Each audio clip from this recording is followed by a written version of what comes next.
me, your man, Louie T. Welcome to Sunday Night Football Overtime. Titans, Packers. Go, Pack, go.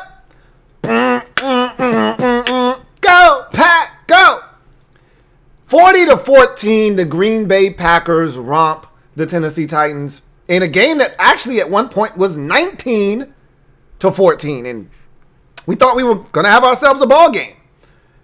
Like the Hertz commercial said, not exactly. Not exactly. A couple of big plays that really turned this game, and we'll talk about those here in a second. But for the Green Bay Packers, sitting there at 12-3, everything they want is in front of them. And tonight was a really impressive performance for a number of different reasons. I think the first thing that comes to mind is I've talked about this Green Bay Packers team at times being a little soft. You know, something's off. Not really sure about your defense. Got questions. You don't always seem to have all the answers I'm looking for. This is one of those games where I go, maybe this time's different. I don't know. Especially in the NFC this year where I'm like, who's really standing in your way? Like, seriously. Like, last year we was like, there is no way, unless somebody does your dirty work for you, there is no way you're beating San Francisco. And the year before that, we're like, hey, there's no way you're beating the Saints. You're not good enough. Who's really standing in your way this year? You could beat every single team, even though Tampa Bay lambasted you earlier in the season. They're going to have to come to Lambeau and do that shit this time around. I don't know if that team's really up to the task or not. Who's really coming to Lambeau? If they got to deal with that shit we saw tonight, which is the snow and the elements, who's coming to Lambeau and knocking you off? And, you know, when I think about it, I'm like, I don't know if anybody's coming to knock you off. You know, we sat here a couple of weeks ago, and it's funny how this league goes. We talk about this all the time. We sat here a couple of weeks ago, we ran down the list of the NFC teams, and we said, hey, who's the best NFC team? Like, who's the team you wouldn't want to face? And at that time, we were talking Rams. It's the Rams. Well, Jared Goff broke his thumb today. That defense, it's really good, but the offense, not so good. Now you're missing your starting quarterback. To hell with the Rams. This is a really intriguing Packers football team. You know, I'm a closet Aaron Rodgers fan every year. Every year! I tell you, Packers going 12-4. That's my prediction for them every year. Some of you, it's the Lions. Lions are going 11-5 this year. Lions are going 10-6. For me, it's Green Bay and Aaron Rodgers. Rodgers is going 12-4. I start there, and then if I don't think they have this or I don't think they have that, then okay, 11-5, 10-6, and I work my way down. But always starts at 11. That's the baseline for those guys. If Aaron Rodgers is your quarterback, you're winning 12 games minimum if he's healthy, and he's got enough parts around him. And really, I say this every time we watch Green Bay on primetime television. If I'm playing the Green Bay Packers, the one guy, all right, I'm a broken record. You've heard me say this before, but easier said than done, I'm aware. But if I'm playing the Green Bay Packers, the one guy I'm not going to allow to beat me is, thank you guys, Davante Adams. I just don't understand how you go into a game knowing that this guy is the favorite target of the best quarterback, one of the best quarterbacks in football. On a short list of quarterbacks, it's Patrick Mahomes, it's Aaron Rodgers, and it's Russell Wilson. And then it's everybody else. How you go into the game knowing he wants to get the football to his guy and you not try your hardest, your damnedest. Look, if Equanimous St. Brown is catching 3 touchdowns, so be it. Robert Tonyan wants to have a field day, so be it. I will take my chances with Alan Lazard going bonkers on me. Hell, Marquez Valdez Scantling could have a field day. Be my guest. But you know who won't kill me?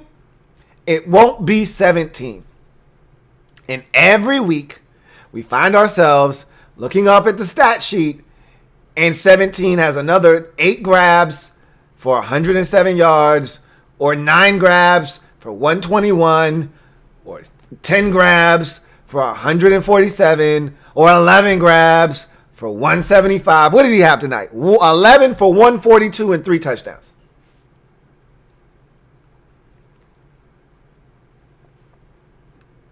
I got to take a sip off of that one. Unbelievable. A.J. Dillon came alive. His first 100-yard rushing effort of his career. Also scored his first touchdown. He said it was so nice. Hell, I'm going to do it twice. Scored 2 touchdowns tonight. Failed on his first Lambeau leap. Succeeded on the second one. Good for him. Welcome to Green Bay, kid. Liked him coming out of BC. Think he's going to be a really good player for them. I remember I was one of the people that was hypercritical. You draft a back? You need receivers and you draft another running back? He's going to come in handy, though. At the end of the day, this Packers team starting to take shape. They're healthy, especially on the defensive side. They've been, a revolving door. Kevin King was hurt for much of the season. You had the other corner, Jair Alexander, in and out. Christian Kirksey was dealing with an injury. So you've had a revolving door at different positions.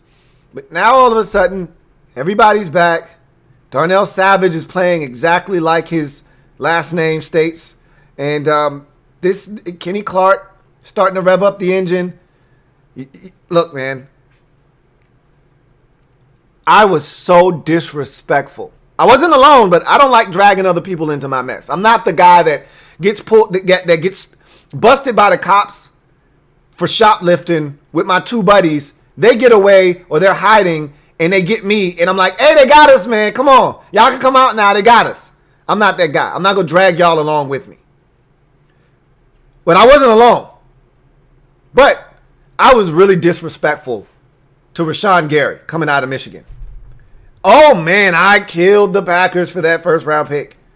Oh, I absolutely destroyed them. Take another sip. I'm not at double O status yet. Not quite there. But that young fella is starting to put it together. Now, I haven't seen any real moves from him, but that bull rush, pretty damn effective in the snow, I must say. Anyway, I said all of that to say this. This was a dominant performance. Much like I said about the Bucs on Saturday. These are the types of performances. Now, this is much more impressive than what the Bucs did because the Bucs did it against a lifeless Detroit Lions team. Here are the Tennessee Titans fighting for their playoff lives at 10-5. So it's a different situation, different atmosphere, but same result. Buccaneers destroyed the Lions. You destroy the Titans. You need to see this going into the postseason. You need to know that we are capable of doing this. This is a big win for Green Bay. On the flip side, I feel sorry for these AFC teams, man. Somebody's going to get left out of the show. Not everybody's going to get the ticket. Somebody's going to show up at the front door, and the bouncer at the front door is going to have a list. And I think I told you, what did I tell you guys last week or later this week? What was it? Was it yesterday? Day before yesterday? I don't remember when I told you this, but I said, you know what? I want it to be Indianapolis. I said, if you don't take care of Pittsburgh, and I told you I didn't think they were. Remember, I said, I got Pittsburgh this week. That was one of the few ones I got right this week, by the way. Had a really rough week. I said, Pittsburgh's going to bounce back. It did not look like it. It did not look like it early, though. They were struggling. But they managed to mount a comeback, and that may turn their season around. We'll see. However, I said, you know what? I really like Indy, but it was after the Dolphins game. So it was last night. It was yesterday, last night. And I said, you know what? I don't want the Dolphins playoff spot anymore. These guys have worked. They've scratched. They've clawed to put themselves in this position. I'm not going to come for their playoff spot. It's yours. You have it. Buffalo's going to win tomorrow. Now, if Buffalo loses tomorrow, got a different story on our hands. Then Buffalo will need that Week 17 game, and then I can't guarantee you anything. Buffalo doesn't need it. If they win, they clinch the 2 seed. They don't need Week 17. I'm telling Miami, you got my blessings. Go ahead and do what you got to do. But somebody's going to show up to the front door of the party, and they'll be like, hey, Cleveland Browns, +2. And the bouncer's going to look at the sheet. I don't see your name on the list. What? What do you mean? Cleveland Browns, man, 11-5. What do you mean? Sorry, man. Not on the list. Next. Somebody's going to get done up. It might be Indianapolis. It might be Cleveland. Somebody's going to get done up. And I let me just apologize in advance to whomever it is. I'm not upset that you got left out. I'm upset that you had such a good season and got left out. This shit happens all the time. It's a tough conference. What can I say? What more can I say? It's a tough conference. Shit happens. I'm a fan of a team in the Western Conference in the NBA. I know what it's like to be right there on the fringe and say, man, if I was just in the East, I'd be the 5 seed. Well, you're not in the East. In this case, you're not in the NFC. Okay? You're in the AFC. And the AFC just happens to be really, really rough, tough, and rugged this year. Deal with it. Find a way in. So, before I get to any comments, let's quickly go through this game. I thought the Packers did a great job of coming out and establishing what they wanted to do in this game. Rodgers was very effective on that opening drive. Took them right down the field. They scored a touchdown to open up the scoring. I told you there were a couple of big plays in this game. I don't have to tell you this. If you watch the game, you know what they are, but I'm going to tell you anyway. Obviously, and I said this yesterday during the Lions game, when I broke the Lions game down, and I said, there's not many times where there's one play that you look back on and you say, man, this really caused the shitstorm. Like the whole game changed on this one play. There's momentous plays in games, and that's when the momentum shifted or whatnot. But there's plays that get your ass whooped, like yesterday's offsides penalty by Everson Griffin that just brought on an onslaught from Tampa Bay. First possession of the game, you're getting off the field, you're feeling good. It's 0-0. He goes offsides. Brady then completes a 9-yard pass on 3rd and 4 after would have been a sack and a punt. And now the Buccaneers go apeshit, and next thing you know, you look up, it's 34-0 at halftime, and you're done. It can happen that fast. In this game, you were down 6-0. Rashaan Evans has the hands to the face penalty, gives the Packers a first down. Coincidentally enough, just like yesterday with the Tampa Bay game, Rodgers, well, now that wasn't a sack, but Rodgers completed a pass. They were short of this first down. It was going to be 3rd and long. They're going to have to punt, and instead they get the first down. Rodgers makes them pay. They score a touchdown, and the game was really never the same. Now, I say all of that. It got as high as 19-0. Did you guys see somebody offsides? Was 46? Was Kalua offsides on that field goal block? Because I looked at that replay several times. He didn't look like he was any more onside than anybody else. I saw a bunch of guys in one straight line, and I didn't see anybody out ahead of the rest of the group. So either they called the wrong number or the Tennessee Titans got shafted on that play. Either way, that wasn't the play I was talking about. You know what play I was talking about. The other big play was the Jones run. The catch, was it a catch and run or was it just a run down the sidelines? I forget. Anyway, I think it was a run. I don't have to guess. I can just check.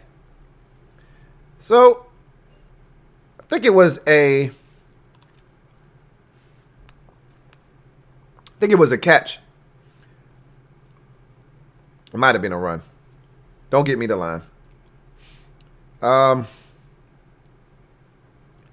It was a run. He gets outside on a run for 59 yards down to the Titans 7-yard line.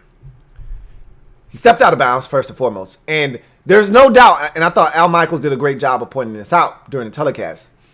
There's no doubt that the Titans defenders thought he stepped out of bounds. That whole sidelines thing where they kind of shoveled out the snow so you could see out of bounds, very misleading. That whole shaded area seemed like out of bounds. So as he's running down the sidelines, you could see multiple Titan defenders slow up, like, oh, okay, he out of bounds. And then realize, oh, he's still in bounds. Well, it's too late now. So that really hurt him on that play. You could tell some guys slowed down. They didn't know. But if Vrabel challenges that thing comes all the way back to the 43-yard line. And look, 5 plays later, Rodgers could have been in the end zone to Davante Adams any damn way. But at least make them earn it. Make them do it. Right? So, unfortunately, 2 plays after that, they were in the end zone. Touchdown. Game, again, never the same after that. That gave him a 26-14 lead. I think you get a turnover after that. That then leads to another touchdown. And then they put the icing on the cake after that with another touchdown to wrap this thing up 40-14. Green Bay, as I said, masterful performance from Rodgers. Virtuoso performance from Davante Adams. And how about the young fella, A.J. Dillon, stepping up with his first 100-yard performance of his career and 2 touchdowns to go along with his first 2 touchdowns of his career as well. Just a big game all around offensively. I thought the defense stepped up. They probably were just as, if not more, impressive than the offense because we expected that from the offense. Everyone was expecting Derrick Henry to run ape shit over this Packers defense. They were wrong. And this is kind of what I said. Let me look at his numbers. I bet you his numbers weren't that bad. He was 23 for 98. So he averaged 4 yards a pop. It's not like, again, his numbers were good. The problem was and this is what I said. The problem is the Packers are going to get on top of these boys, and it's going to take them out of what they want to do. They were down 19-0, kind of took them out of what they wanted to do. But they scratched and clawed their way back into this thing early in the third at 19-14. And they're, Tannehill, how beautiful was that read option, man? Oh, my stars. Was that gorgeous or what? And that is the true definition of the Derrick Henry effect. It was funny because as I'm watching this play live, as it's happening, I see the safety come down. He takes a look at Tannehill, and he's like, he don't have a damn ball. I'm going after Derrick Henry. And then he stops, he turns, and he goes to go after Henry, and then he looks back, oh shit, he's got the ball. Well, it's too late. And we know Tannehill, sneaky athlete, man. The dude can run. Has some wheels, used to be a wide receiver at Texas A&M. So this is a guy that can definitely run, and you saw the wheels, and that was impressive. Outran that defense, got in the end zone, and just like that, we got ourselves a ball game, folks. Or we thought we did. The same problem that has really plagued this Titans team reared its ugly head again tonight. No pass rush. You can't name one defensive end for this team outside of Harold Landry. Good luck. You're going to need it. They got nothing off the edge. Clowney has been an epic fail and disappointment for them. Hasn't been healthy. That's part of the reason nobody wants to pay this guy, because he cannot stay healthy. No, the sack numbers aren't usually there for Clowney, but he's a disruptor. He makes a difference. But you got to stay healthy, and that's been one of his problems throughout his career. He can't stay healthy. They thought it was okay to trade away Jarrell Casey. They thought it was okay because they got Jeffrey Simmons, and he's gonna light it up. Well, you know what would have been better than just having Jeffrey Simmons? Having Jarrell Casey right next to him. And having Harold Landry next to him. You know what would have been better? Having more guys that can get after the quarterback, not less. But they thought they needed to do what they did, and so it is what it is, and they have the least amount of sacks in the league. So what do you think is going to happen when you play Patrick Mahomes, or you play Aaron Rodgers, or you play one of these quarterbacks that if you give them extra time, they're going to carve you up? You guessed it. You're going to get 40 put on your skull. That's what happened tonight. No pass rush against Aaron Rodgers equals destruction. Utter and total destruction. You're playing against the league MVP and you can't get pass rush? It's going to be a pretty long night for you and your guys. You and your crew. So that's the problem for Tennessee. I actually thought that with all the mistakes that were made, the penalties, the turnovers and things, for them to have a chance in this game at 19-14, pretty damn impressive. Showed a lot of toughness and fight, but at the end of the day, they made too many mistakes. Should have been Tannehill should have thrown a pick six to Darnell Savage, who dropped it. He would have been gone. They had opportunities in this game, did the Titans. But you got to get defensive stops. And I don't know what has happened to their defense, but it's not very good. Other than, like, take away the fact that they don't get pressure on the quarterback. I haven't been all that impressed with their defense this year. You remember the game against the Colts on a Thursday night? We watched that game together. And we came and we talked about it afterwards. And, I mean, everybody was having a field day. Naheem Hines went off on them. Like, that's been the case too many times with this Titans team this year. You know, I watched them against Cincinnati, and Joe Burrow had a field day. They won that game. That was an upset at the time. And, you know, we've watched the Titans this season. And I don't know. Their defense leaves a lot to be desired. And it's not just the lack of pass rush. Anyway, I digress. Packers 40, Titans 14. It's crazy. The Titans haven't clinched the playoff spot yet. The Colts are on the outside looking in. All the Titans have to do is win next week. And they will. They'll take care of Houston. I bet they would much rather be playing Jacksonville like Indianapolis is. But they'll beat Houston. Houston's a mess.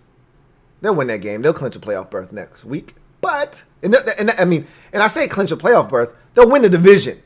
Okay? They're not just clinching a playoff berth. They're winning the division. They're winning the AFC South next week with a win. Indianapolis, it's a tough way to go out, man. They might ultimately be the odd team out. Now, again, what's at stake? We'll know. You know, the Steelers, even if they can't get the 2 seed at this point, don't you think it's in their best interest to play like they have to have the game? They're not in a position to rest anybody. They're not in a position to say, hey, we'll get healthy and we'll come back and we'll get after it when it really counts. They need all the practice and all the reps that they can get. Correct? Are we on the same page there? Like, they're in no position to rest anybody unless a guy's really struggling with an injury. If you're healthy, it should be all hands on deck for the Steelers, even if it's only for 2 or 3 quarters. You know, I just don't see how you rest anybody with the way you've been performing down the stretch of this season. So it'll be really fascinating to see how all of these different dynamics shake out, because the Steelers may not need the game. They may be locked into, you know, the 3 seed. They've already clinched the division, so they can't fall any further than 4th.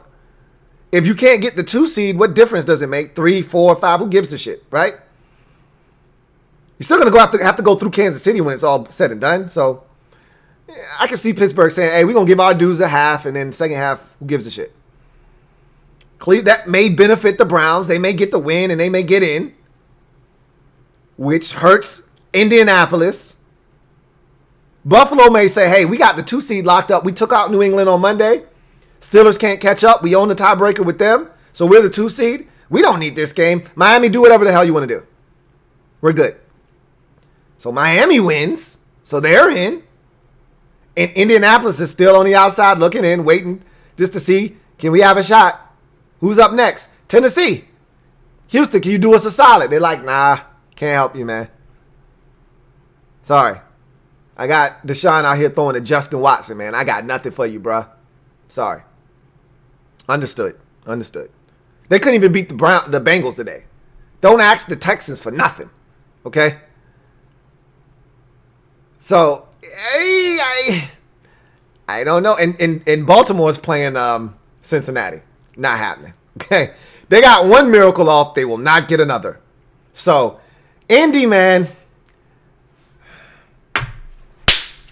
It's been real, man. Hey, Phils. Hell of a career, bruh. Hell of a career. I mean, hey, look, you might be asked to come back. Maybe. You know, somebody else might be like, yo, we could use a veteran like Phillip Rivers. But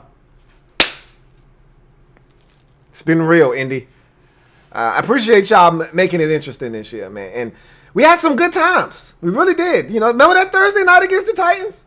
Those were good times, man. That was fun. Yeah, I remember that one.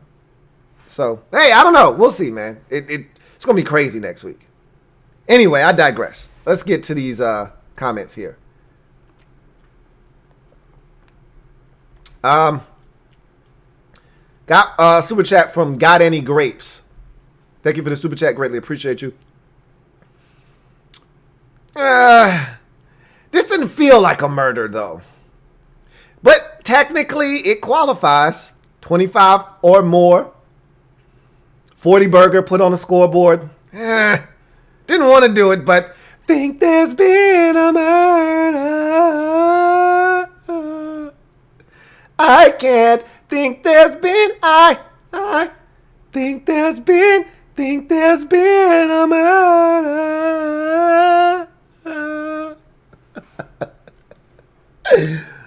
Oh, I'm sorry. Voice kind of got a little raspy there. Blame it on the alcohol. Blame it on the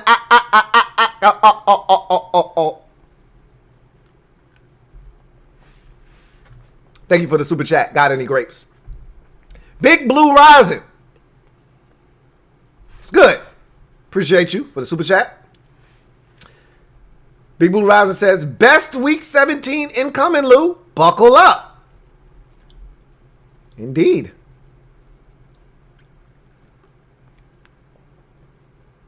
Indeed it is. Very, very interesting stuff. You still have a chance. Impressive. So do we. I'm not proud of this. But, as a wise man once told me, so you're telling me there's a chance. I don't like that they flexed us to Sunday night, but you know what? We deserve that. You want to bullshit around and you want to allow the Cowboys to come back and have a chance. You want to allow the Giants to hang around. You deserve to have to go to Philadelphia and beat a team that would love nothing more. Misery loves company. Love nothing more than to drag your ass down with them. And they're going to make it living hell for you on Sunday night. I am not looking forward to it at all. Joseph Green, thank you for the super chat. Greatly appreciate you, Joseph, who writes, you ready for that Sunday night game, Lou? Nope. I am not. Actually, I am not. The only thing I am looking forward to next week is watching all of the football and not worrying about my team. But you know what would have been even better? Watching all of the football games and not worrying about my team because we already clinched the damn division. But that's not what we're getting, is it? I'm going to have to watch all the games, enjoy them, but still in the back of my mind say, shit, we got a Sunday night game tonight for the division. And if you thought I was nervous watching the game today, I'm going to be extra nervous next week. One thing's for sure, we can't get any worse in terms of quarterback play than we got this week. So, cheers to that. At least we'll get something better. Whether it's Alex or we bust open a cold Heine, I'm cool with it. Either way. All right. Let's see.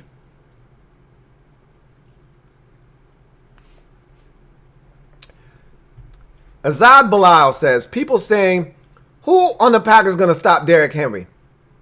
MFers forgot to ask who going to stop Davante Adams on the Titans. Pretty much. They had no answers. Unfortunately enough, they had no answers as to who was going to stop Davante Adams. And that's really frustrating because he's really good. Really, really, really good. You should try stopping him. Niners fan. The Packers are the best bet in the NFC to stop the Chiefs. Rodgers to Adams can't be stopped. And Packers pass defense is pretty good with Savage and Alexander. Yeah, I would say that they are the best bet in the NFC to stop the Chiefs. Because I actually think they might even be able to get a little bit of pressure on Mahomes, too. Rodgers to Adams can be stopped. I won't say it can't be stopped. You can slow it down, but I don't think the Chiefs have the ability to slow it down. So, yeah, Who doesn't want to see Rodgers Mahomes, though? We got cheated out of that last year. We never get what we want, so I'm not even going to psych myself up for that. We never get what we want. Gregory Lightbody, we better wear all white next week for primetime. We're 2-0 on primetime. We can get another one. Well, we will see what they decide to do. Ron likes to save it for the big moments. Well, it doesn't get much bigger than this, right? We'll see. Reese says, every time Aaron Rodgers takes the field, I start singing Michael Jackson's Bad in my head. He is a bad, bad man. Who's bad?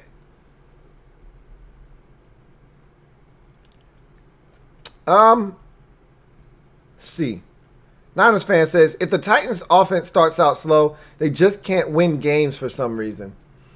Well, I think some reason is that they just don't play from behind well because it takes them out of what they ultimately want to do.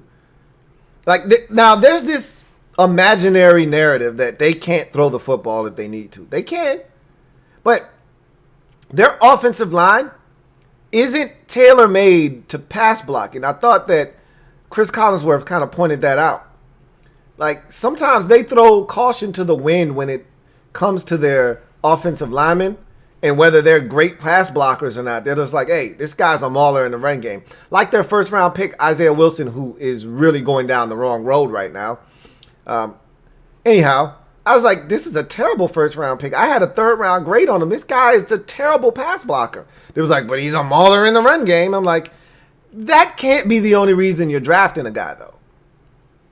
But in their minds, if they can run it effectively, they'll run it so good that you'll be hesitant to come downhill and rush the quarterback. They go play action fake. It'll buy them some time because you're worried about the run game, and that'll give them all the time that they need to push the football down the field. But when they get behind or they start slow offensively, kind of takes all of that out of the mix. So, I think the Titans can throw the football when they have to. I just think they're way more effective when they're able to be balanced and run the football and go play action fake off of it. Reese says, cried tears of joy yesterday, Lou. It may sound soft, but I've endured 13 long years of heartbreak waiting for this to happen. We mean something. We matter. Enjoy it, Bree. And no, you don't sound soft. I was watching my man Believers talk over on his channel. My man Joey Shop. And Joey was getting choked up, man. Joey had a couple of some watershed moments over there, man. When the Bills beat the Broncos last week on Saturday and clinched the division, first time since 1995. He pretty much was saying the same thing you were saying. Like, I've been through a lot of shit, man, to get to this point. This means a lot to me.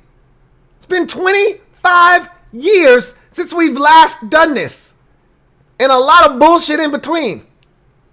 And he started rattling off quarterbacks, Trent Edwards and J.P. Lossman. And when you listen to a fan of a team that's gone through what they've gone through, and he starts listing the quarterbacks, some of which you forgot about, like J.P. Lossman, or Trent Edwards, when you start hearing those names and you realize what this man has gone through, no, tears make sense. Like, this shit matters to us. Yeah, we may be fans, but we live, eat, sleep, and breathe this shit. And sometimes I don't think ownership or even some of the players understand how much this shit actually means to us as fans. So, no, I get it. You don't have to apologize. You're not being soft. You've endured 13 years of this team letting you down repeatedly. Hell, even this year, you went through the full gamut of emotions. There were times when you come up here, we're soft, Lou. We're not a tough team. We're fake tough guys. But all in all, you just want to see your team win. And at the end of the day, that's all any of us want. Is for our team to be relevant, our team to matter, our team to not embarrass us. If we lose, at least lose going down swinging and fighting. Don't go down meekly, quietly in the night. I can live with my team going down swinging. 12th round, left it all in the ring. And when they rung that final bell, you put your hands up and said, hey, I gave it a run. I think I did enough on the scorecards. Let's see. You know you didn't win the fight. But at least you know you fought your ass off and you gave yourself a chance. That's all I can ask for. Reese says, the Titans are a weird team. Lou, I really don't know what to think of them. I actually disagree. Titans are a really, really simple team. They're not very complex at all. In order for them to have success, they need to run the football. In order to run the football, they need to be able to be balanced. In order to be balanced, you need to make sure the score doesn't get out of hand early. Really simple. Now, the defense is a little bit more complex because when you don't get pressure on the other team's quarterback, you're then relying on guys to step up and make plays in the secondary. And they've had some guys step up. Malcolm Butler comes to mind. He's played really well this year. Excuse me. And so, you're going to need some guys to step up, make some plays. You're going to need to force some turnovers. You're going to need some breaks to go your way. But we know what the formula is for them offensively. And defensively, just don't make mistakes. Find a way off the field on third downs. Cody Larson, big win. Huge win. And with this win, it gave me confidence in my defense. I already had it for my offense, but this gave me confidence for my defense. I agree. I think the defense really showed you a little something tonight. I don't know if it's something that carries over, because the Titans are pretty one-dimensional. So you knew, hey, let's load up, stop King Henry.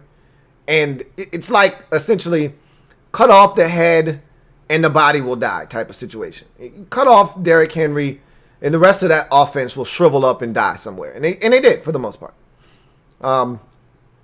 But you should be proud of your defense. They played really well.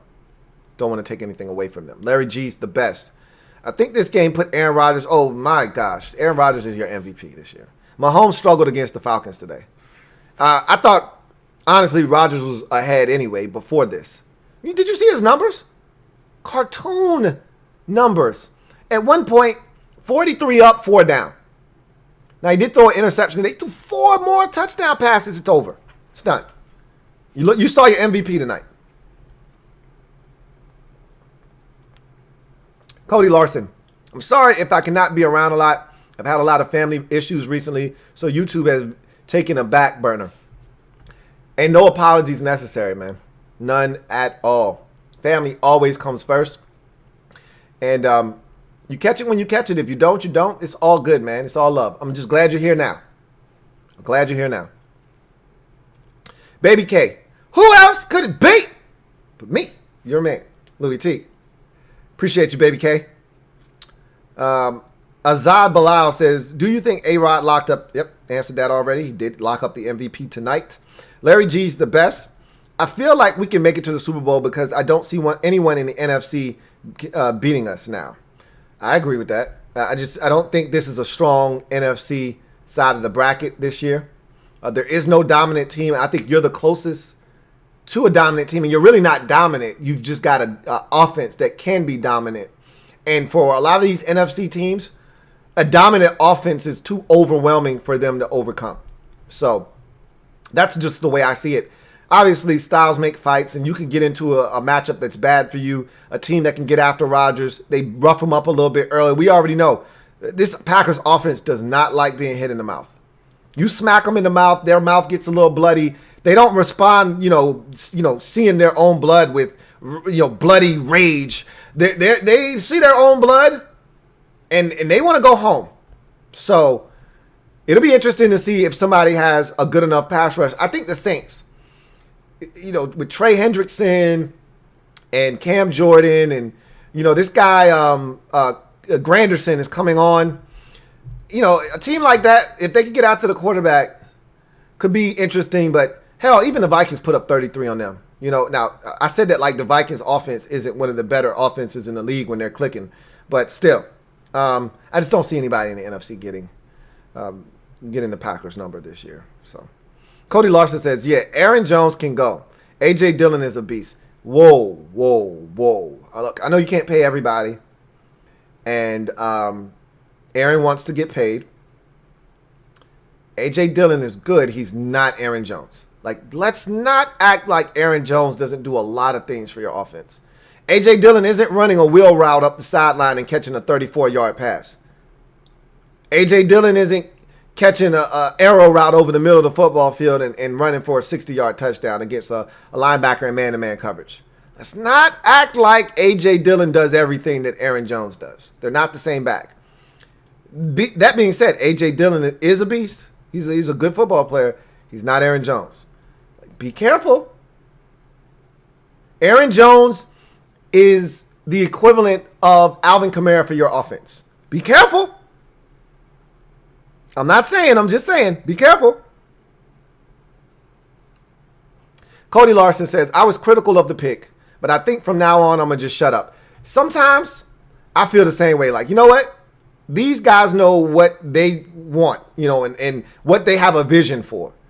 Sometimes I don't always agree with the picks, but I'm like, they know something. They see something. This is how they want to operate business. I'm going to just back the hell off and let them do what it is they do. So I'm kind of there with you on that one.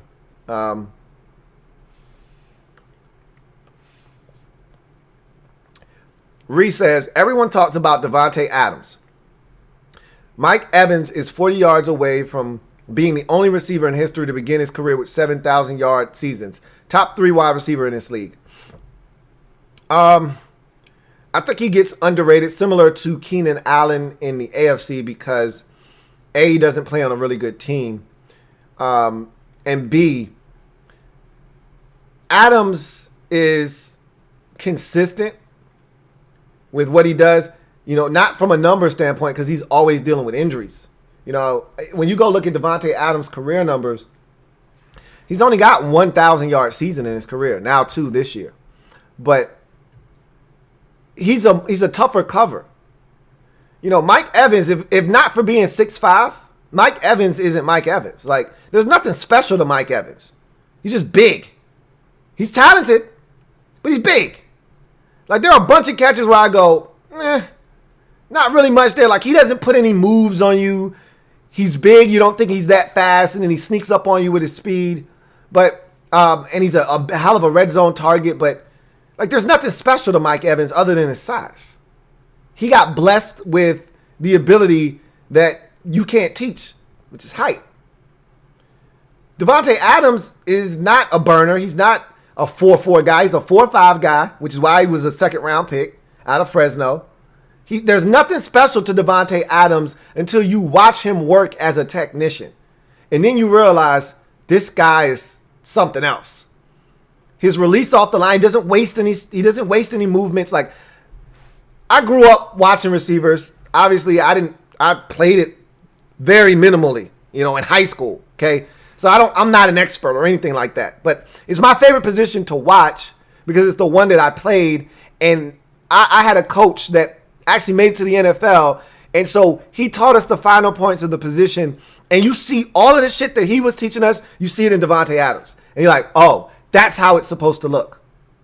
He doesn't waste any motion off. Like, they showed his feet. But you know what? The best thing about what he does off the line of scrimmage, it's not a whole bunch of this shit. All of this, it's 1, 2, gone. Quick feet, out. I'm not hand fighting with you. If you want to put your hands on me, I'm going to knock them down and I'm going to go about my business. Too many guys get caught up at the line of scrimmage dancing and shit. Your quarterback is dropping back, waiting for you to get to where you're supposed to be. And you over here doing a goddamn cha-cha-cha and shit at the line of scrimmage. Get into your route. Nobody does it better than Davante Adams. And then he's got dandruff. He's always got dandruff. Head and shoulders. Top of the route. Bam! Got you. You think he's going to the post? He leaves you at the post. He's going to the corner. He's a technician. Mike Evans is far from a technician. Good hands, tremendous size, awesome catch radius. I don't think there's nothing flashy about Mike Evans. He's just a really good receiver. But he's not a top 3 receiver in this league. I'd take 5 to 7 guys over him before I get to Mike Evans. And I think that's where the problem lies, is that I'd take Michael Thomas. I'd take DeAndre Hopkins. I'd take Devontae Adams. I'd take Tyreek Hill. Like, and I'm not even. I'd probably take 3 or 4 more dudes before I get to Mike Evans. So, he's not a top 3 receiver in this league, but he's a really good receiver. Cody Larson says, there were 2 drives that Derrick Henry killed us, but besides that, he was kind of shut down.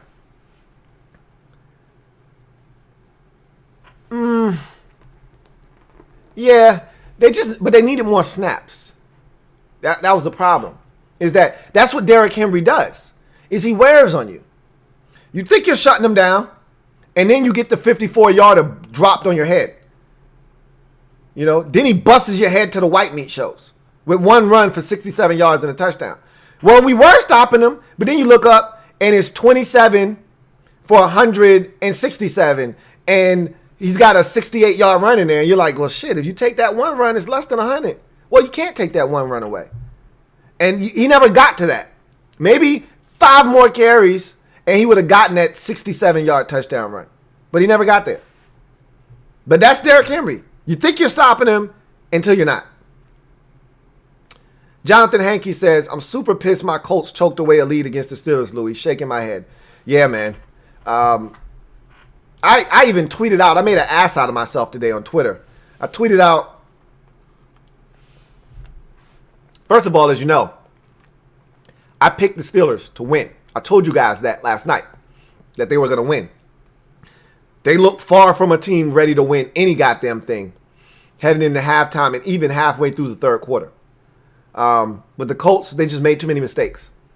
Too many pass interference calls and, you know, all types of just stupid shit that you didn't need to do in this game that gave the Steelers every opportunity they could ask for to come back and win this game. And they did. And it's unfortunate because your defense is too good to be at home. Like, you're the chic pick to be able to knock off Kansas City at Arrowhead. If somebody were unexpectedly to knock off the Chiefs before the Super Bowl, like, one of the teams everybody's saying could do it is because of your defense is the Colts. And here you are fighting for your playoff lives, and now you need help. And you really didn't do anything wrong. It's crazy. Every team that is sitting here without a playoff berth clinched in the AFC could have had one if they would have just beat a team that they were supposed to beat. And it happened at different points of the season, but everybody right now that's in the AFC has one on their resume where they say, man, we had no business losing that game.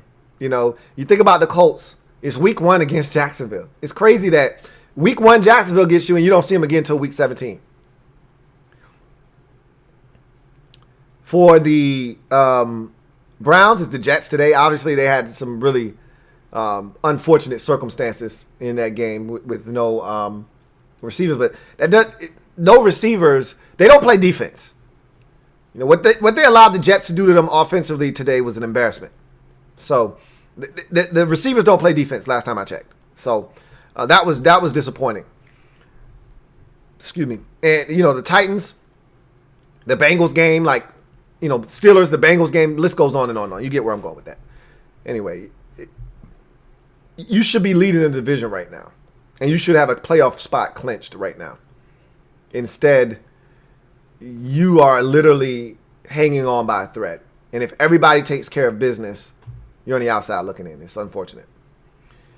Gregory Lightbody says, Antonio Gibson could have had a 100-yard game today. Don't really know what happened. Our offensive coordinator is essentially what happened. Now, Gibson could have been on a pitch count.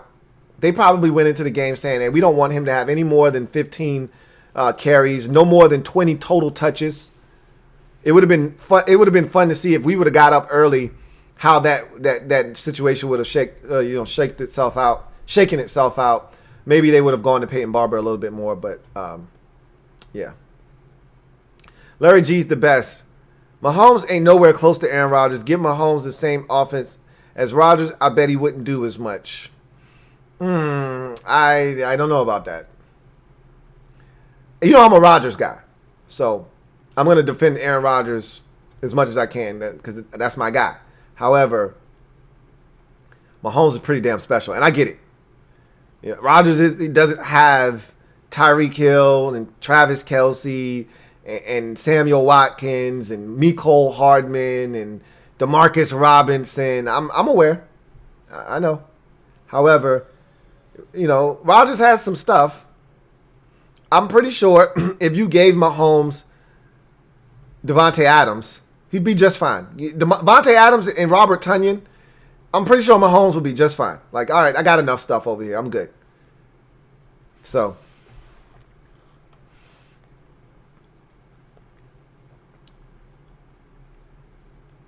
Jonathan Hankey says, thankfully, we still have a chance to make the playoffs. That's right, you do. That is absolutely factual. Captain Spartan says, really disappointed in my Steelers fan base. Everyone wants to rest next week. We need every ounce of momentum if we want to actually do something in the playoffs. I already talked about that. Steelers are in no position to rest anybody. Now, again, if you got a guy that is instrumental to your success and he's dealing with something that's been nagging him for the last 4 weeks, yeah, if Pouncey was dealing with a quad, but he's been gutting it out, no, rest Marquise Pouncey. But if your dude is healthy, and we know healthy is a relative term this time of the year, but if he's good, play him. You're in no position to say, hey, we're gonna rest guys and we're gonna rev it up for the playoff. Nope. You need all, like you said, every ounce of momentum you can get. We've already talked about that. Reese says, I don't want my guys to do go to Lambeau in the playoffs. Nobody wants to go to Lambeau. That's why it's important for the Packers to get that number 1 seed. Nobody wants to go there. Even without the crowd, it's tough to win there. Nobody wants to do that. Cody Larson says, that offsides call really didn't matter. Rodgers got sacked in that. Whoa.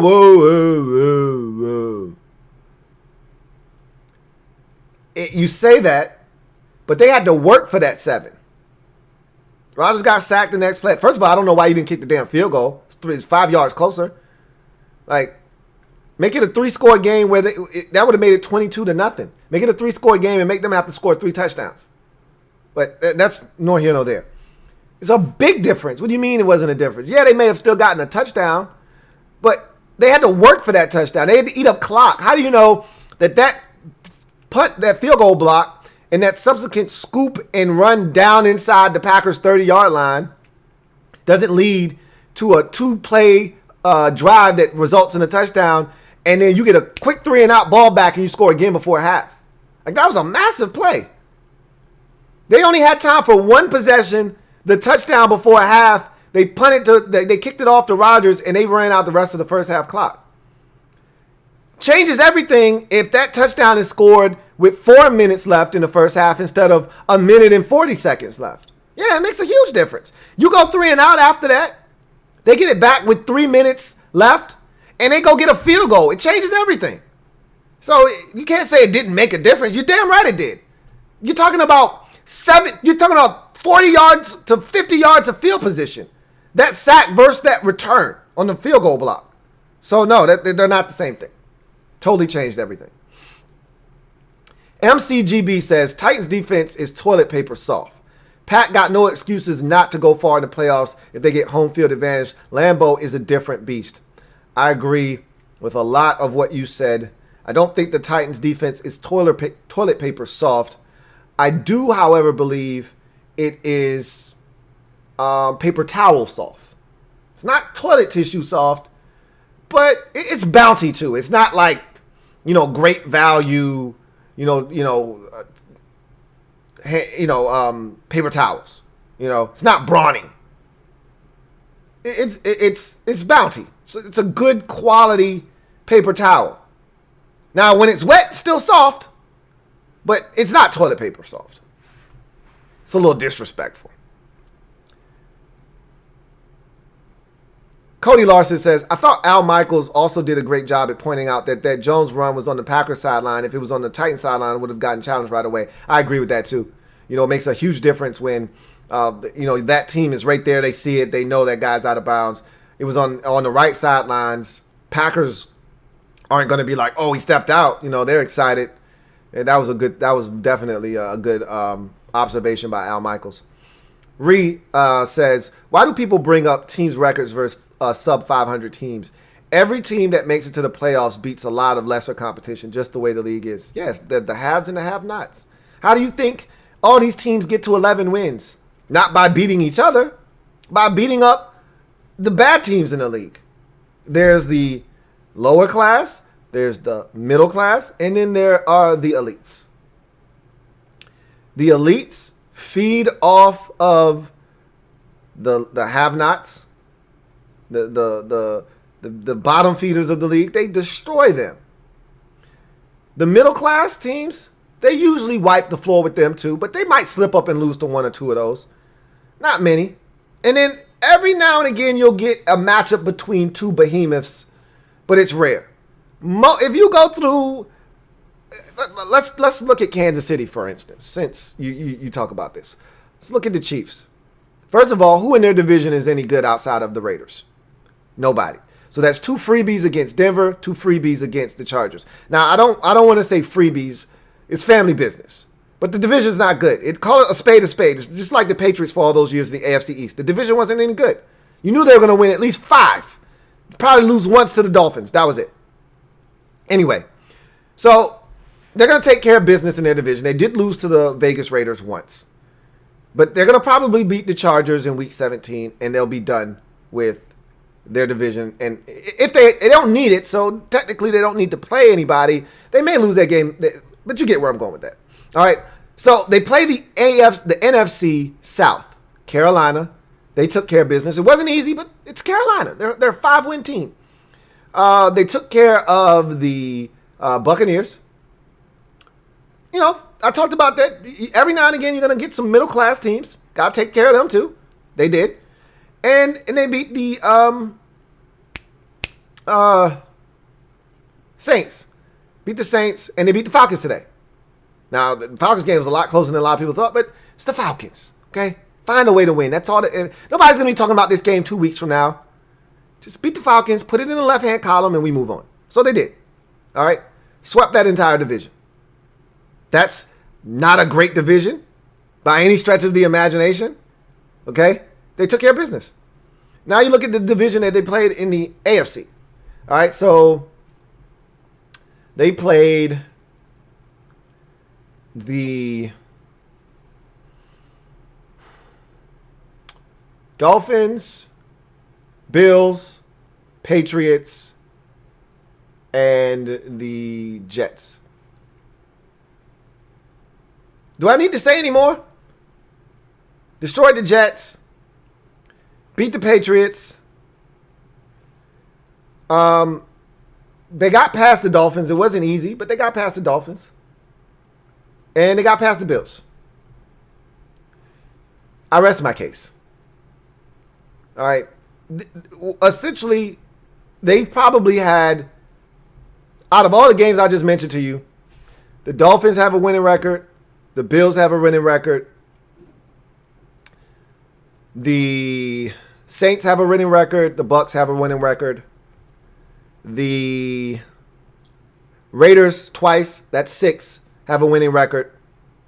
6 teams out of the games I just mentioned to you. That's what. In their division, there's 6 games in the division that they have to play. 4 in the NFC South, 4 in the AFC East. So 4, 8, 14 games. Out of those 14 games, 6 of those opponents had a winning record. The other 8 did not. I mean, what are we talking about here, man? What are we? And then the other 2 games are against the teams that finished in first place outside of the division that you have to play. They had to play the AFC East. So then they had the first place team in the AFC South, which last year was the Texans. Beat them in week 1 when we didn't know the Texans were going to be as bad as they ended up being.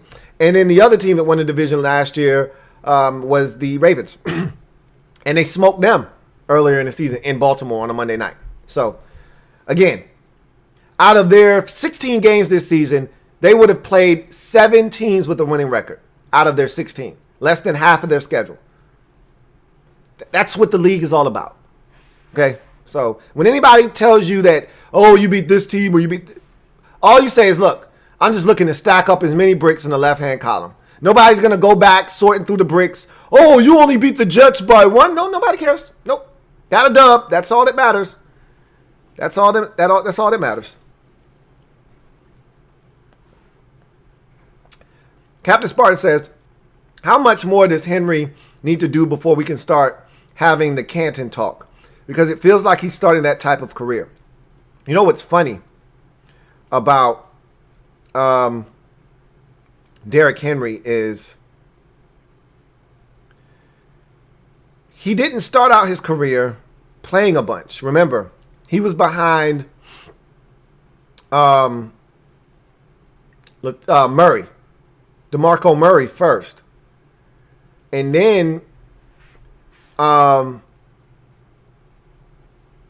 feel like it was one more guy he was splitting time with.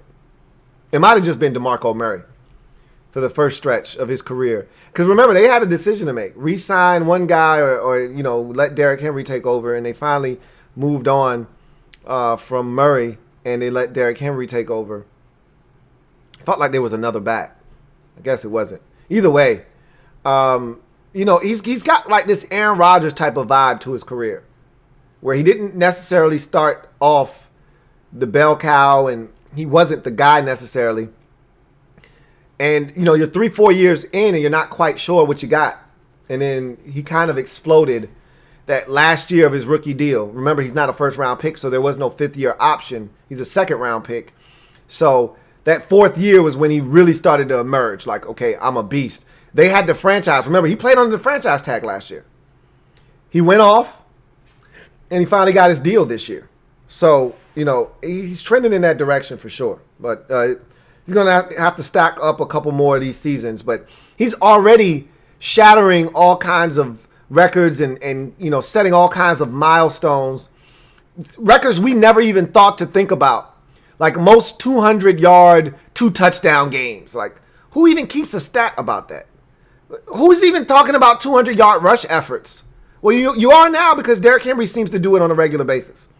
So, there's a lot that he brings to the table. C's Up says, did you see Dwayne Haskins' post-game interview? He looked and came off very emotional. I heard that he left without even doing it. I haven't seen anything. I just heard that he declined to do the interviews post-game. And obviously, as a quarterback, you are obligated to do that. So he'll probably be fined for getting out of there. Honestly, I don't give a shit about Dwayne Haskins. Could care less. Whether he speaks, he doesn't speak. If I never hear another word from him as a Washington football team member, wouldn't be any skin off my back, no hair off my back, none of that shit. I just sip my drink. Captain Spartan says, have you seen J.J. Watt's speech yet? That man deserves so much. Haven't seen it. Much like Deshaun Watson, probably sick of losing. They're not used to this in Houston. Say what you want about Bill O'Brien, and I thought he was a terrible coach. Horrendous head coach. They used to win every year, and they would win the division, and they'd host a playoff game. They're not used to this in Houston. So this is probably rough on him and Deshaun Watson. HHC Lunar says, do you think the Giants have a chance to make the playoffs? Of course they do. They win next week. Washington loses, they're in. It's really simple. You damn right they got a chance. Captain Spartan says, I want the Browns out of the playoffs. It could happen. You control that. You do know that because everybody's going to win next week. It's just a matter of who's going to decide to lose. You have the power to tell the Browns, you don't get to come. You got to stay at home. You have the power to do that. Hassan Moore says, the Titans are not used to the snow. I figured they would lose, but not this way in a blowout and keep it close. You know what's crazy is when I think about the Titans and the snow, those two usually don't go together. I remember one year the Titans got absolutely wrecked in the snow by the Patriots, like 49-7. At one point, I think it was like 49-0. It was just one of the worst snow games I've ever seen a team play. And so this is what they do in the snow. That was a lot more snow than this one, but this is not what they do. Captain Spartan says, just so you know, we are a little bit out of sync. Words coming out of your mouth when it's closed. Huh. I don't really even know what to tell you. I probably need to go in and do some work in terms of the speed at which the bitrate. I updated my software, and I think it might be a little off, but anyway. Gregory Lightbody says, we can beat the Eagles with Alex Smith, and the Eagles have a worse run defense than the Panthers, so we can run it. Sounds good, man. The Panthers had a lot of bad stuff, and we didn't run a damn thing, so like I said, it's going to be hard for me to, I'm not over it right now. You know, come back with that same statement, come back to me in 3 days with that same statement, and I'm going to be a lot more optimistic. I just don't want to hear that shit right now. I'm in a foul mood about that whole game and how everything transpired, because it didn't have, just like the week before when we lost to Seattle, it didn't have to happen. It's one thing when you just get outclassed and you just get beat by a better team. That didn't happen today.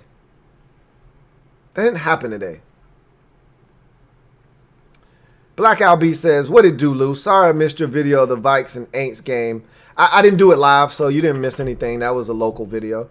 It says, my girl's birthday is Christmas Day, so use your imagination. Hey, happy belated born day to your girl, man. Your little girl. He says, but now that we're done, should Spielman be giving Bieniemy a call?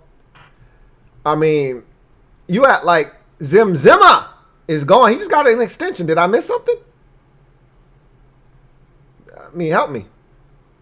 Help me out. Did I miss something? Didn't Spielman and Zimmer both just get an extension? Last I checked, those two ain't going nowhere. Who that for life? When you going to give my Saints some credit? Credit for? Help me out. What am I giving you credit for? I mean, I don't know what you're asking from me. You're a good football team. I don't think you're better than you were last year. You're a good football team. I don't know what you want from me, though. You're inconsistent as hell, though. And you know that. I shouldn't have to tell you that. Your defense is very inconsistent. But anyway, HHC Lunar, thanks for a great season, Lou. Best NFL channel on YouTube. My pleasure, man. Thank you for supporting the entire year. But, the party don't stop. As soon as this thing is over, we go straight to draft. So, just like the NFL season, LouieTeeNetwork never stops.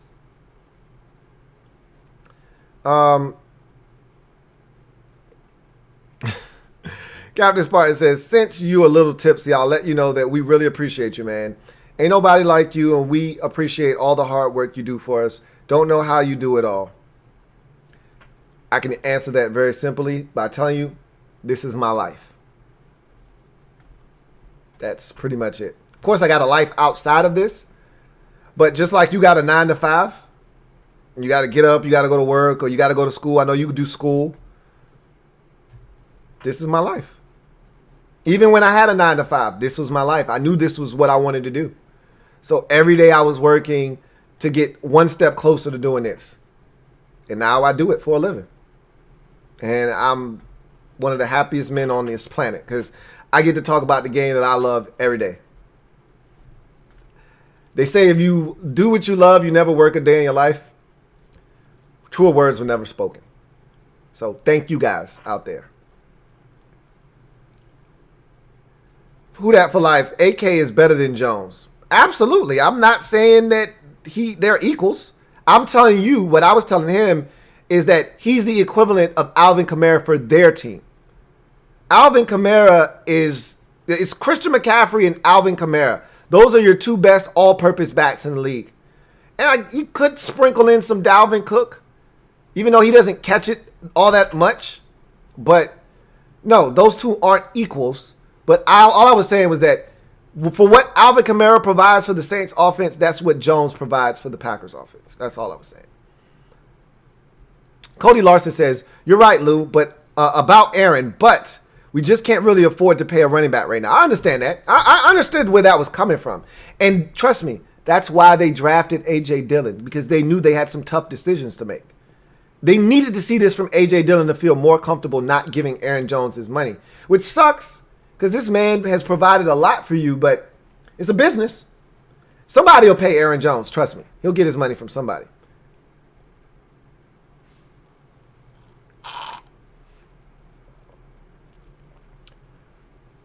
Captain says, also sorry in the future when I leave anonymously. I'll still be wishing you the best of luck in life and hope your success gets bigger. You've been a great mental vacation the past 5 years.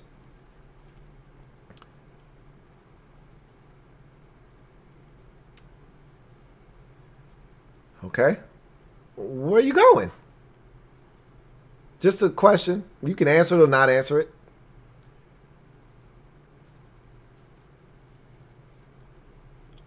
All right. Let's see. We hit our hour mark, so I'm about to get out of here. Reese says, Mike Evans doesn't get elite separation, but he gets enough.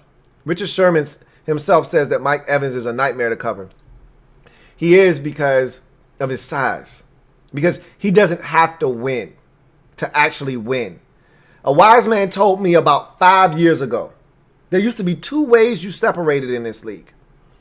Speed or quickness. He said, now there's a third way to separate in this league. Size.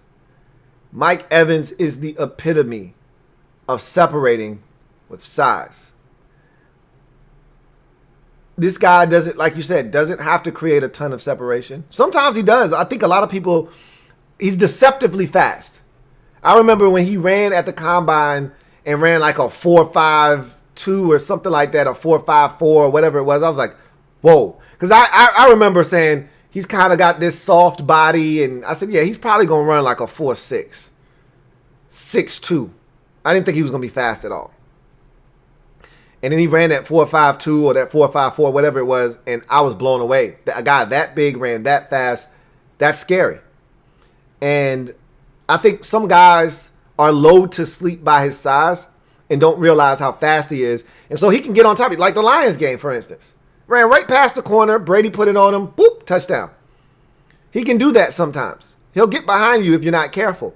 But what makes him dangerous is that he can run a post, get inside of you, and even though you're in perfect coverage, he boxes you out. You put it on his frame. There's not a damn thing you can do about it.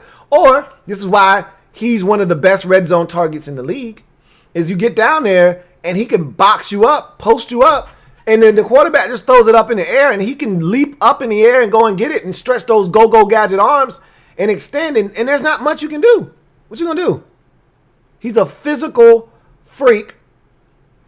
And he's got things you can't teach, size and length, strong hands, all of the things you look for. But if you get a guy, like, for instance, the reason Marshawn Lattimore usually has a lot of success against him is because Marshawn Lattimore is a big guy. He's 6'1". He can run, and he can be just as physical as Mike Evans. And so he enjoys that task, that challenge of guarding Mike Evans and shutting him down.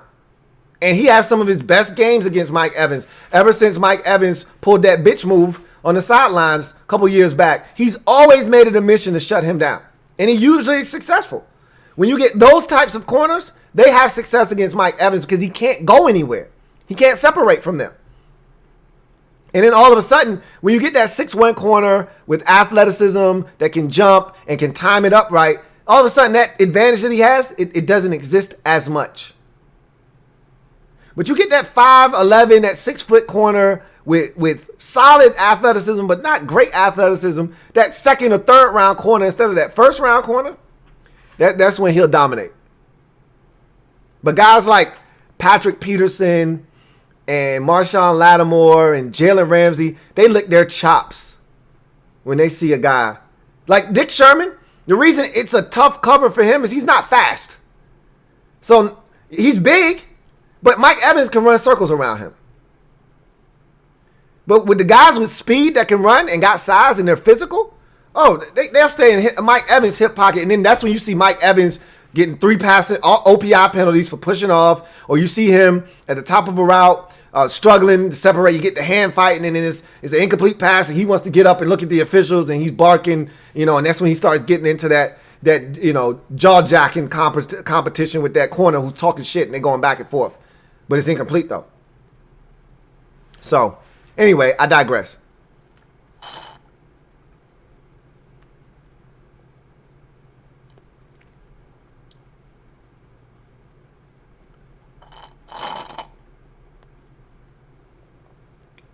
J.K. man, Al Michaels said Redskins. Yeah, he called himself. They haven't done a Washington game all season, so anybody who hasn't done a Washington game is gonna slip up and say Redskins. It's just hard not to. They've been the Redskins for so long, forever. So,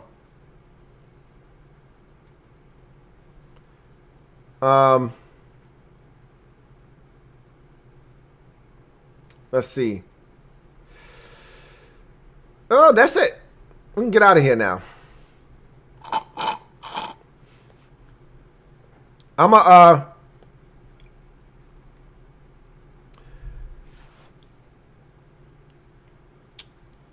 get out of here. I gotta watch all of the Washington post-game pressers from this game. I gotta see what everybody has to say about this bullshit. I'm gonna get me another glass. I'm out, so it's time to go. Just a little quick update about that fly. As soon as I left, literally instantaneously, I killed him. It was not a big hunt. He went right to the place where I missed him earlier in the afternoon. I thought I had clipped a wing or something. Didn't get him. He fell straight down. But I think I told you it was an old fly, or he was just 500 pounds, whatever. He wasn't an athletic fly. So I was able to put him down nice and easy. Anyway, that's going to do it for me. Your man, Louie T. I thank you guys for joining me on the show. If you haven't already done so, what are you waiting on? Go ahead and hit that subscribe button. Turn on your notification bell so you don't miss a thing. And hit that like button. It's 160 of you out there. Only 45 likes. Let's get that thing up to 50, 60, 70 if we can. Before you go, please bless your man, Louie T, by hitting the like button. If you haven't already hit that subscribe button, come on, man. What are you waiting for? You know what it is. All right. Anyway, that's going to do it for me. I'm going to glide to the side, allow you to enjoy the rest of your evening. We'll be back tomorrow with a new installment of the LouieTeeNetwork podcast. It will be our first and last of the week. Just like last week, similar week for the channel and the brand. New Year's Eve, New Year's Day, all of that good jazz. So I'm not going to keep you up with a whole bunch of stuff. Bottom line is, we got the pod tomorrow. We'll break down all these games. And we'll preview the Monday night game, Bills, Patriots, and we'll set the table for next week's action. And that'll be that. So until next time, I'm your man, Louie T. This has been Sunday Night Football Overtime. Packers 40, Titans 14. Packers ever so close to clinching the number 1 seed in the NFC. Meanwhile, the Tennessee Titans win, and they clinch the AFC South, lose, and they could be out of the postseason. What a tangled web they weave in the AFC this season. Till next time, have a good one.